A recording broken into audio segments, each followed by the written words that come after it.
여러분 반갑습니다. 오늘 강성률 철학TV 제147강은 고부성을 격파하고 군수 조병갑을 효수하라. 효수하라는 목을 쳐서 내걸으란 뜻이죠. 이건 이제 전봉준의 동사이고, 여기는 이제 봉기한 고부 봉기의 그 장면입니다. 여기는 이제 백산에서 봉기하는 그런 모습이죠. 오늘 강의 순서를 말씀드리자면 전봉준이 그 지도자로 세워지게 된 그 과정, 그리고 1차 농민 봉기입니다. 거기에 대해서 조선 조정에서 대응은 어떻게 했는가? 안핵사로 내려온 이용태가 무능해서 다시 이제 본격적인 동학 농민 전쟁이 일어나고, 당시 동학군과 흥선대원군 간에 어떤 밀약 같은 게 있었다고 그래요. 이후에 동학군의 진로, 그리고 위장된 송덕비, 이런 순서로 진행이 되겠는데요. 이 끔찍한 사진은 동학군 지도자 김계남 장군의 차명 뒤에 그 모습입니다. 일본 신반도사에서 발행된 사진첩에 나온 장면인데요. 처음에는 전봉준 장군의 그 머리가 아닌가 이렇게 추측됐지만은 전봉준은 그 교수형으로 사형을 당했습니다. 전봉준이 지도자로 세워진 과정인데요. 1893년 12월 농민들은 동학 접주 지도자죠. 전봉준을 장두, 소장에 첫머리의 이름을 쓰는 그런 사람을 장두라고 합니다. 장두로 삼아서 관아에 가서 조병갑에게 진정서를 냈는데 무참히 쫓겨나고 말았습니다. 근데 이제 여기에 그 진정한 내용을 보면 군수님의 아버지를 칭찬한 내용의 비석을 채우려고 돈을 거뒀는데 그 돈을 내지 않았다고 이렇게 죄를 묻고, 이 사람은 농사에 사용한 물값을 내지 않았다고, 수세를 내지 않았다고 감옥에 가두고, 이웃과 친하게 지나지 않아서 돈을 내야 풀려나는 그런 이제 경우도 있었다는 겁니다. 여기가 이제 고부 관아죠. 고부 관아. 오늘날에는 고부 향교와 고부 초등학교가 있는 자리가 되겠습니다. 전봉준이 지도자로 올라서게 된 그 배경은 당시 대부분 그를 모르던 사람들이었는데, 다소나마 전봉준은 그를 이해할 수 있었다는 겁니다. 그것은 바로 서당 훈장이었던 아버지에게서 그를 배운 덕분입니다. 어쨌거나 전봉준은 동지 20명을 규합해서 사발 통문을 작성하고 거사를 맹약하는데요. 이게 이제 실제 사발 통문의 그 서류고, 이건 오늘날 정읍에 있는 동학농민혁명 기념관입니다. 사발 통문이라고 하는 것은 주동자를 알 수 없도록 사람 이름을 이렇게 사발 모양으로 해서 삥 돌아가면서 적은 그런 문서가 되겠는데요. 1893년 11월 고부 이 송도의 집에서 전봉준을 비롯한 20명의 인물은 결의를 서명하고, 이제 이렇게 서명을 하고 각 리의 집강 지도자에게 이렇게 돌렸던 겁니다. 그 사발 통문의 내용 가운데 오늘 그 제목이 들어있는데요. 고부성을 격파하고 부수고 군수 조병갑을 효수하라. 목을 쳐서 내걸으라. 군기창과 하약고를 점령하라. 군수에게 아첨하여 백성을 침악한, 말해 침탈하고 학대한 관리를 격징하라. 없애라, 그런 뜻이죠. 전주 가명을 함락하고 서울로 직접 향하라. 라운드 로빈, 서양에서는 이제 서명자 이름 알 수 없게 둥글게 적은 문서가 이제 라운드 로빈으로 불리는데요. 이 그림은 사발통문을 이렇게 작성하면서 거사를 모의했던 20명의 그 사람들, 그리고 이렇게 전라 가명이라고 이렇게 나오는데, 전라 가명은 당시에 이제 전주의 전라도의 그 관찰사, 오늘날로 말하면 도지사겠죠. 관찰사가 근무했는데 그걸 가명이라 오늘날에 이제 도청이 해당이 되겠습니다. 자, 드디어 1894년 3월 21일 전봉준을 선두로 해서 수백 명의 동학교도들이 만석포, 지난 시간에 이제 조병갑이 이렇게 많은 농민들을 부려서 쌓은 둑이죠. 이걸 파괴해버렸습니다. 그리고 이제 고부 관할을 공격하는데 조병갑이 있는 이걸 갖다가 이제 고부 봉기라 이렇게 얘기를 합니다. 전봉준 장군의 고택이 여기 있다면은 이제 고부 읍성이 여기 있죠. 고부 관아터 여기를 쳐들어간 거죠. 그리고 나중에 이제 백산으로 가서 이렇게 다음 행동을 진행하는데 오늘날에 이제 여기가 정읍이 있고 정읍의 서쪽 동진강 만석보가 이제 동진강의 뚝이니까 이런 지도가 되겠고요.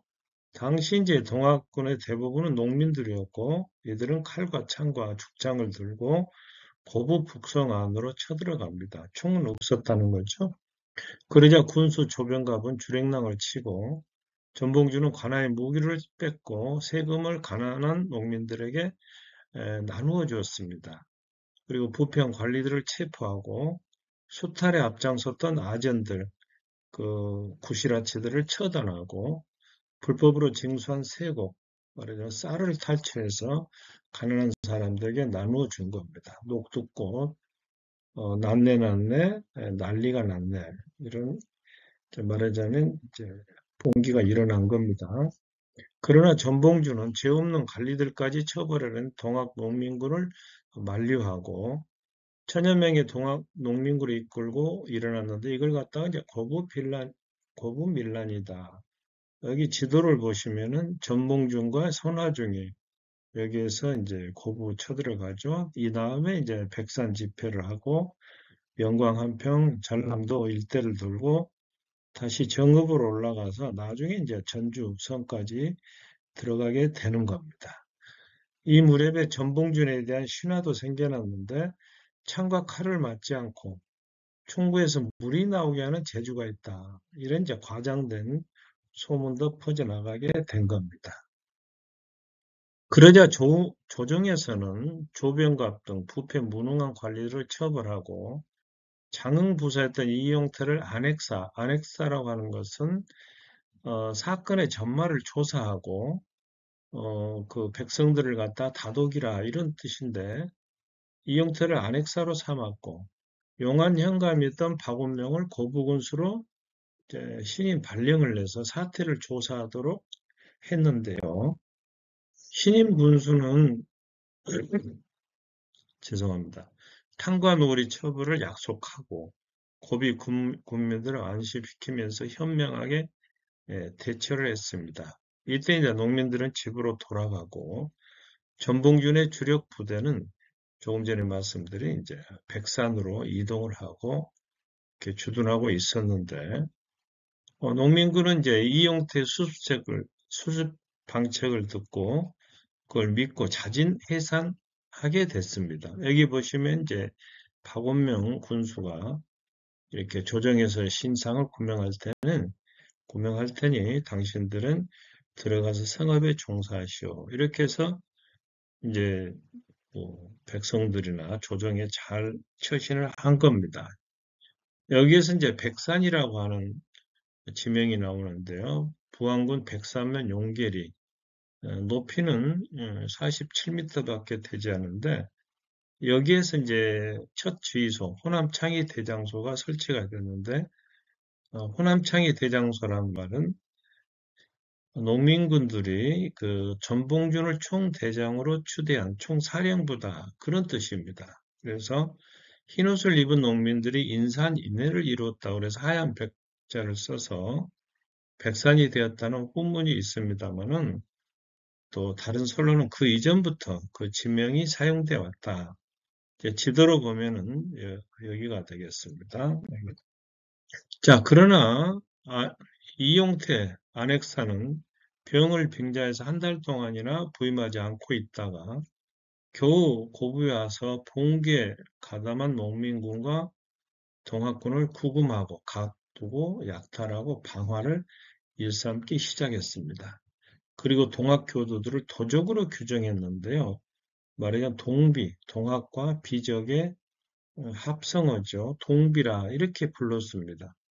그리고 심지어 동학군과 협력자를 처벌하고 처형하는가 하면 무고한 농민들까지 동비로 몰아 처단을 한 겁니다. 비적이란 말은 도적이란 뜻인데 떼도둑이란 뜻이죠. 산의 도적은 산적, 바다의 도적은 해적, 길바닥의 도적은 초적, 말탄 도적은 마적 이렇게 부르지 않습니까? 그래서 결국에 이제 본격적인 동학 농민 전쟁이 일어나는데요. 전봉주는 동지인 손하중과 김계남과 상의해서 본격적으로 거병, 병사를 일으키게 되는 겁니다. 그래서 동학 농민 전쟁으로 이제 전쟁으로 전환이 되는데요. 1894년 3월 하순 근방에 있던 동학 접주, 동학 지도자들에게 통문을 보내서 보국 악무를 위하여 보국 나라를 보위하고 백성들을 안전하게 하기 위해서 봉기할 것을 호소합니다. 그래서 백산에 1만 명 이상의 농민군이 집결을 하게 된 거죠. 이때 농민군이 내건 4대 강령이 있습니다. 사람을 죽이지 말고 가축을 해치지 마라. 충효, 나라에 대한 충성과 효도를 온전히 하여 세상을 구제하고 백성을 편안히 하라. 일본 오랑캐를 몰아내고 나라의 정치를 깨끗이 하라. 군대를 몰고 서울로 들어가 경기, 고문세가들과 귀족을 없애라. 이런 강령을 내걸었습니다. 이 기회에 국가 정치와 사회 제도의 전면 개혁을 단행하고 보국 안문의 동학 사상을 펼칠 뜻을 굳게 했는데 이때 백산에 집결한 동학 농민군이 10,000명이 넘었다. 전봉주를 동도대장으로 손하중과 김계남을 총관용으로 그 아래 이제 지도자로 삼아서 백산에서 이제 다시 봉기가 일어나게 됩니다. 전봉주는 이때 경문을 작성해서 통문을 보내 농민들의 적극적인 호응을 요청했는데 이때부터 이제 밀라는 동학 농민 전쟁으로 바뀌게 되는 겁니다. 경문의 내용을 잠깐만 들여다보면 우리가 의를 들어 여기에 이르렀으면 그 본의가 결코 다른 데 있지 아니하고 창생을 백성들을 도탄 중에서 건지고 국가를 반석 위에다 투자합니다. 안으로는 탐관오리를 몰아내고 이런 식으로 이제 쭉 오늘날의 이제 비석에 이렇게 새겨져 있습니다.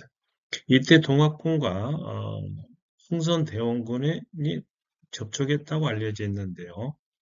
1893년 2월 전봉주는 이때가 조병갑에게 진정서도 올리기 전인데 한성 서울로 올라가서 흥선대원군을 방문합니다.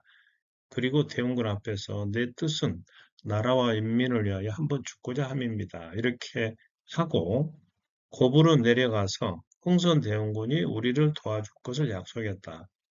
이렇게 이제 말을 한 겁니다. 아시다시피 대원군은 이항으로서 고종 황제의 부친인데요.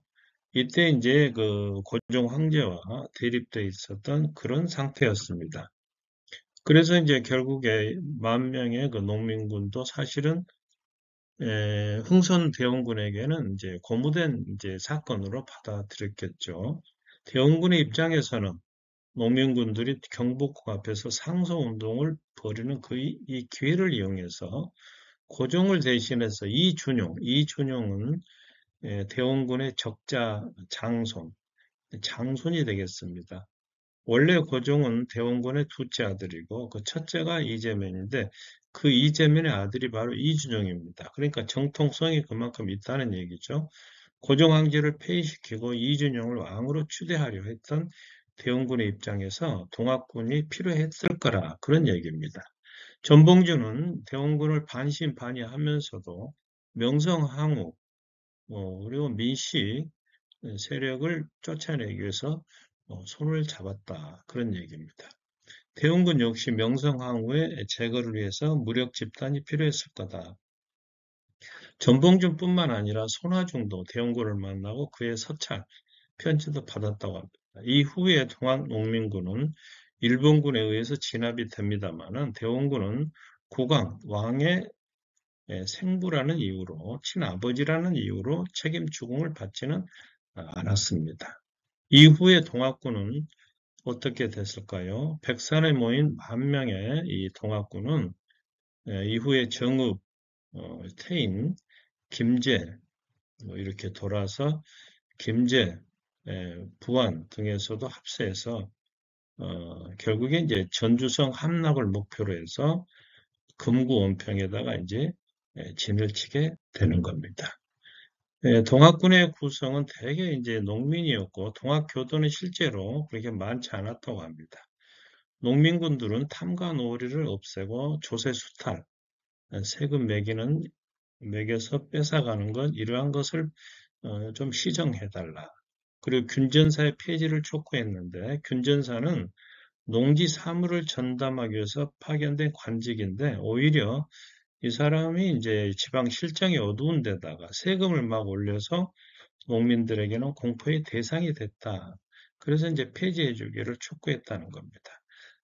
그 신뢰로 김제 고부지방에 파견된 김창석의 횡포가 크게 이르렀다. 그런 얘기입니다. 그래서 그런데다가 또 이 김창석이 조필영과 더불어 악행으로 유배형까지 당했는데 이후에 고종황제가 사면을 했습니다마는 자기들의 악행을 숨기고자 백성들을 부추겨 강제로 공독비를 세우게 하고 물론 후손들이 세웠다는 설도 있습니다. 그래서 이제 지금은 이렇게 다 비문이 이렇게 헐어져서 잘 보이지 않습니다만은 이 내용을 기록 안내문을 설치한다 이런 주장도 있습니다. 한 군데도 아니고 여러 군데 영세 불망미라고 그래서 이렇게 업적을 과시하기 위해서 지었다 그런 이제 만들었다 그런 얘기죠. 오늘 강의를 정리해 드리도록 하겠습니다. 전봉준이 그 탐관오리의 대명사 조병갑에게 진정했지만은 조병갑이 받아들이지 않았고 그래서 고부성을 부수고 군수 조병갑을 효수하라 이런 이제 모토로 1차 농민 봉기가 일어나게 됩니다. 이때 이제 조정에서는 이영태와 박운명을 내려보냅니다마는 이영태는 오히려 동학교도들을 도적으로 규정해서 이러한 일로 해서 분노한 농민들이 동학 농민전쟁을 일으키고 백산에 이렇게 집결 했다. 그리고 농민군의 4대 강령에 대해서 알아봤고요. 동학군과 흥선대원군의 관계, 그리고 이제 위장 송독비까지 말씀드렸습니다. 이후에 강의는 전주성을 목표로 진격하는 동학 농민전쟁이 되겠습니다. 오늘 영상이 좋으셨다면 구독과 좋아요 눌러주시고 강성률문학TV도 많이 시청해 주시기 바랍니다. 여러분 고맙습니다.